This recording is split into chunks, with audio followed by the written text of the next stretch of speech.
We hope you enjoyed our last segment on horror movies, but as any sequel lover knows, you can't keep a good franchise down. So here are a few more true life inspired horror movies.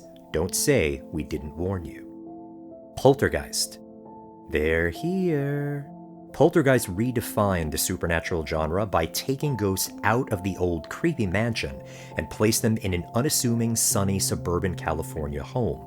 Released on June 4th, 1982 with the power backing of producer and co-writer Steven Spielberg and director Tobe Hooper of The Texas Chainsaw Massacre, it was the 8th highest grossing film of the year. It spawned 2 sequels and a remake. The climactic end sequence may also be why an entire generation knew clowns are creepy, long before Stephen King's It.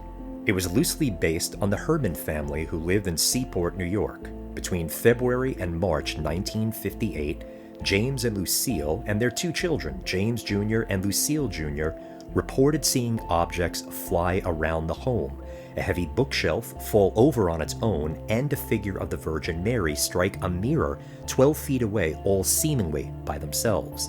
But soon after the movie came out, the Poltergeist curse began on October 30th, 1982. Dominique Dunn, who played oldest daughter Dana, was at her home with actor David Packer rehearsing for the miniseries V when her estranged ex-boyfriend John Sweeney showed up. After speaking to Sweeney through the locked door, she agreed to talk on the porch. The two began to argue. Packer said he heard smacking sounds, 2 screams, and a thud. Sweeney told Packer to call the police. Sweeney met the police in the driveway with his hands in the air and said, "I killed my girlfriend and I tried to kill myself." The Amityville Horror. Today, the Amityville Horror is remembered more for the original film released on July 27, 1979, starring Josh Brolin. Yes, Thanos' dad for all you millennials out there. It was one of the highest grossing independent films of all time. It spawned 8 sequels and the 2005 remake with Ryan Reynolds. Yeah, that Deadpool guy. The Amityville story has been referenced in many other horror movies, including The Conjuring 2, but that is only half of the tale. The real horror begins, ironically, about a 10-minute drive from the Herman home on November 13th, 1974. 6 members of the DeFeo family were shot and killed in their home at 112 Ocean Avenue in Amityville. After first denying his involvement, oldest child of the family, Ronald Butch DeFeo, confessed to murdering his entire family. DeFeo's stories have varied over the years, but one story was that he heard voices compelling him to kill his family. After 28 days of torment, the Lutzes fled the house in the middle of the night, leaving all their belongings behind.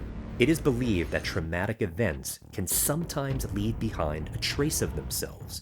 Perhaps the years of abuse within the DeFeo family and their violent murders left something behind that led to the haunting. We may never know, but the infamous house with the creepy windows has gone up for sale at least 8 times in the 40 years since the murder occurred. The Serpent and the Rainbow. Another horror classic from Wes Craven, the film was based on a novel by ethnobotanist Wade Davis, who traveled to Haiti to uncover the truth behind a supposed real-life zombie. In 1962, feeling under the weather, Clairvius Narcisse checked into a hospital complaining of fever, trouble breathing, and the feeling of bugs crawling on his skin. Shortly after, Narcisse's heart stopped. Doctors pronounced him dead, and he was buried. But in 1981, Angelina Narcisse, Clairvius' sister, was approached on the street by a man resembling her dead brother. 2 American doctors had declared Clairvius dead 19 years earlier, so naturally she was not convinced. But upon speaking to Narcisse at length, Angelina recognized him as her brother. A Bokur, a voodoo priest, poisoned him with a zombie potion.